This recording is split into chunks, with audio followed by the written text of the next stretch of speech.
हज़रत सैयदना उस्मान गनी रज़ी अल्लाह ताला अन्हु ने फरमाया लोगों, 3 घरों में हर वक्त रिज़्क़ की और अल्लाह की रहमत की बारिश बरसती रहती। 3 घरों में हर वक्त रिज़्क़ की और रहमत की बारिश बरसती रहती। लोगों ने पूछा हज़रत वो 3 घर कौन कौन से हैं?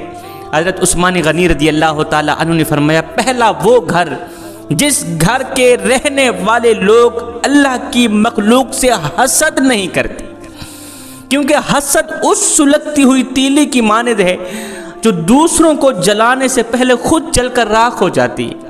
मेरे नबी ने फरमाया, सहाबा हसद से बचना, हसद से बचना। पूछा गया आका क्यों?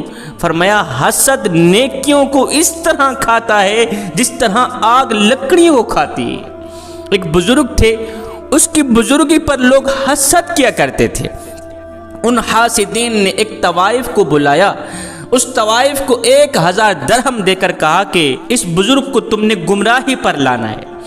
उस तवाइफ ने खुद को खूबसूरत बनाकर मेकअप से खुद को सजाया, खूबसूरत तरीन लिबास पहना। ये बुजुर्ग इशा की नमाज पढ़कर मस्जिद से बाहर निकल ही रहे थे कि एकदम ये तवाइफ सामने आई।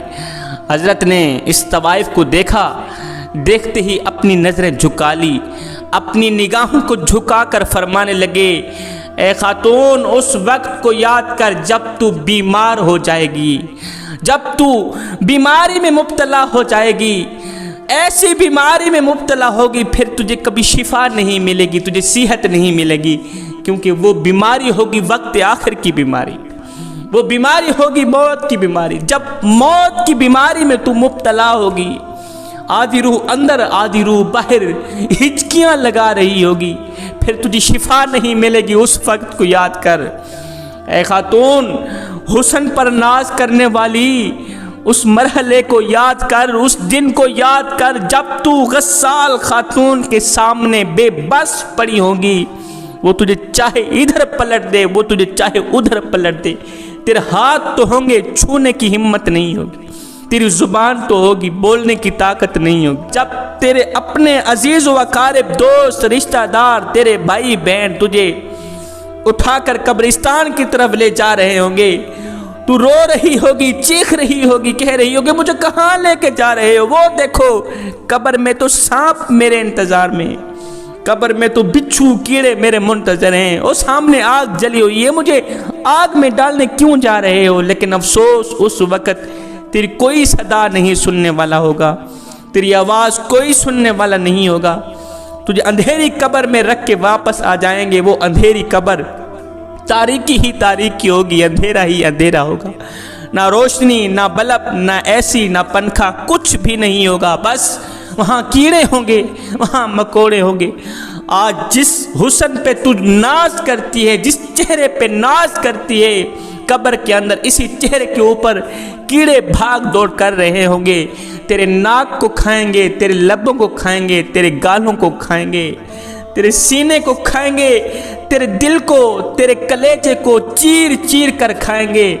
वो हुस्न जिसे देखकर बड़े बड़े बुजुर्ग फरेफ्ता हो जाते हैं, गुमराह हो जाते हैं, बड़े बड़े परहेजगार, इस हुस्न को कब्र की मिट्टी खा जाएगी। माई उस वक्त को याद कर जब तू कब्र में अकेली तन्हा बेबस पड़ी होगी। उस वक्त मुनकर नकीर आएंगे, तुझे उठाएंगे, उठाकर कहेंगे इसी हुस्न पे तू नाज करती थी, इसी जवानी पे नाज करती थी, जो आज खाक में मिल गई, वो हुस्न जो आज मिट्टी का रिज़्क़ बन गया। मुनकर नकीर कहेंगे तेरा खुदा कौन है, तेरा दीन क्या है, तो किस नबी का कलमा पढ़ने वाली है? माई उस दिन अगर सही जवाब ना मिला तो फिर क्या जवाब देगी? मुझे गुमराह न कर, मुझे छोड़, मेरे हासिदीन को खुश न कर, जा उस दिन की तैयारी कर। जब क़यामत का दिन होगा, नफ्सा नफ्सी का आलम होगा, हर बंदा हाय हाय की पुकार पुकार रहा होगा, नफ्सी नफ्सी की पुकार पुकार रहा होगा। मेरा अल्लाह फरमाएगा, ऐ खातून मुझे बता अपनी जवानी कहाँ गुजार के आई है,